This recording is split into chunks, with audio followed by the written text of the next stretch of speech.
Hello, and welcome back to my channel. I created this Princess Leia cake for my daughter Leah, her 3rd birthday. I like to wrap the doll in 2 separate pieces of plastic wrap, one for her legs to go into the cake, and one for her top and hair.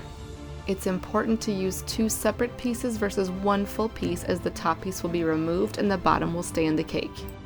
The cake sizes I use for my cake layers of my doll cakes are 9 inches, 8 inches, 6 inches, and 4 inches. If you don't have all those pan sizes, that's fine, you can just use what you have. I've found that these 4 sizes require less carving, however. All my recipes for cakes, cupcakes, buttercream frostings, and fondant can be found on my website at customcakesandcupcakes.com. This is my vanilla cake recipe, and I've added Rainbow Jimmy's sprinkles to make it funfetti.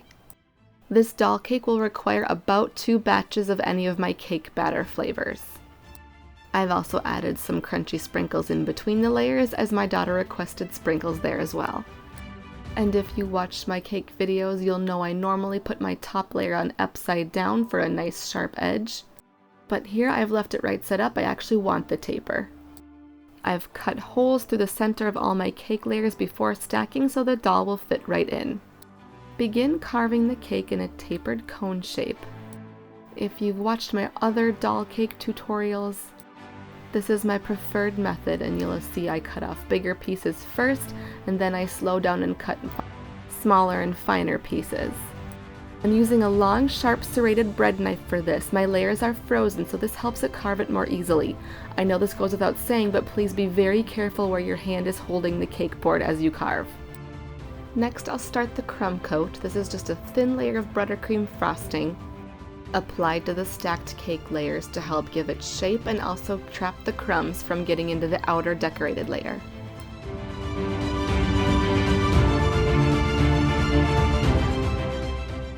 Once I've covered the whole cake with buttercream using my offset spatula, I'll switch to my flexible plastic smoothers to smooth out the frosting and pull off any excess.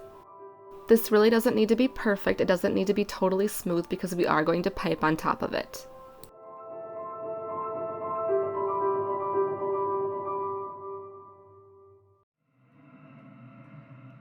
To keep my videos from becoming too long, I'll share how I made the rest of this cake in another video. As you can see, it was a tiered cake with a bunch of other fondant characters, so stay tuned for that. I kept with the same white buttercream through the whole cake, and filled piping bags with a 1M tip, a 125 tip, and a 102 tip. The 1M tip is an open star tip that we'll use to pipe rosette swirls. The 125 and the 102 are petal tips that we'll use to pipe ruffles.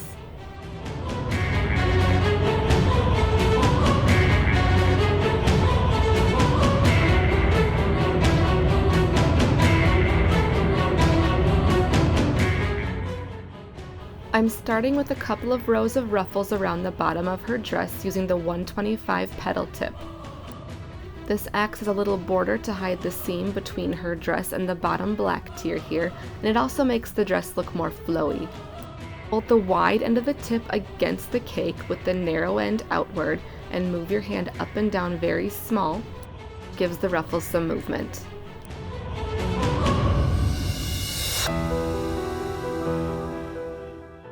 Before we pipe too far up her dress, we'll need to make her fondant bodice. I've rolled out some white fondant. You can find my recipe for fondant on my website here as well. And I'm using the doll cake fondant bodice cutter from my shop to create her bodice. I'll link that in my description below. Pull the plastic wrap up out of the way and brush her with a little water. This will help the fondant stick to her. And you can either cut off or press down any excess in the back. I decided to add some more ruffles just going up the front of the dress. I'm using her episode 4 medal ceremony dress as inspiration, which is just kind of a long, flowy, beautiful dress. So I took some creative liberties and added some different piping styles.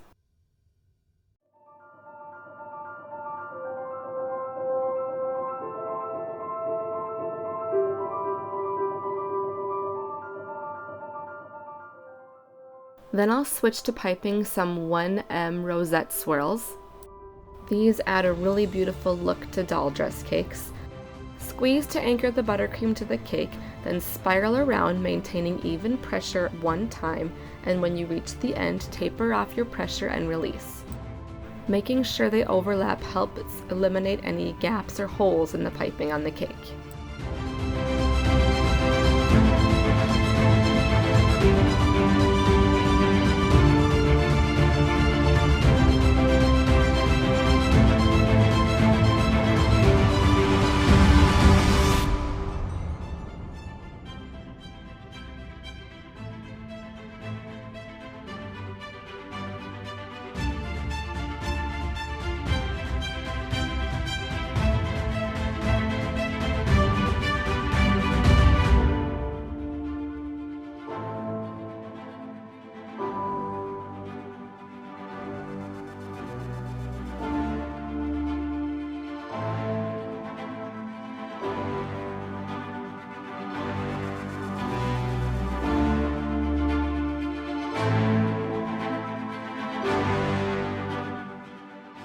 I continued these almost all the way to the top. I decided to add some ruffles at the very top.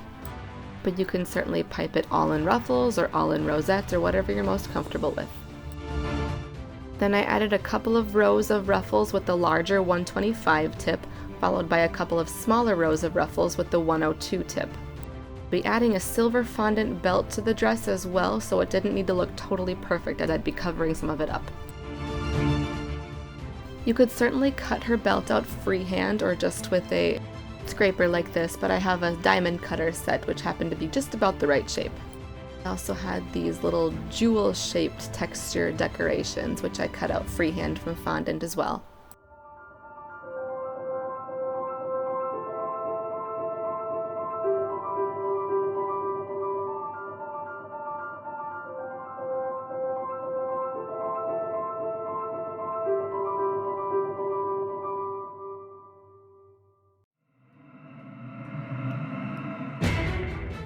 After adding silver luster dust, I placed it on the cake while it was still soft. I did not want this dry and hardening.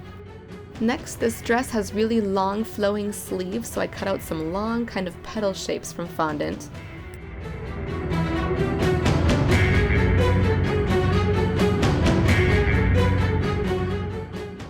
I removed the top plastic wrap so I could position her arms back down. Then I was able to attach the sleeves to the fondant bodice with a little bit of water, and then I just let them kind of drape down over her arms in the cake.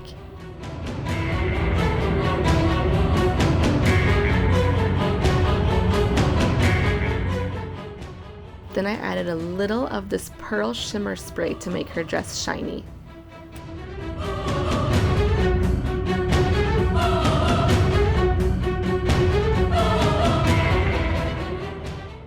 The last piece I made for her was her necklace, which is a bunch of silver tiny squares. I cut these out of fondant freehand, and then I sprayed them with silver edible shimmer spray.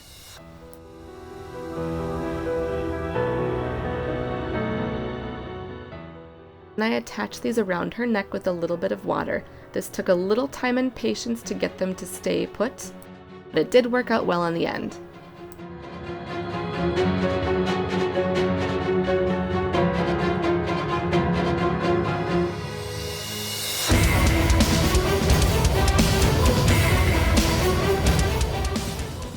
And here's what she looks like.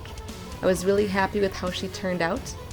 This is probably my favorite dress from her wardrobe from all the movies, and my daughter was thrilled. I mentioned earlier she was part of a larger tiered cake with lots of other fondant decor, which I'm going to share shortly. Thank you so much for watching. And may the Force be with you.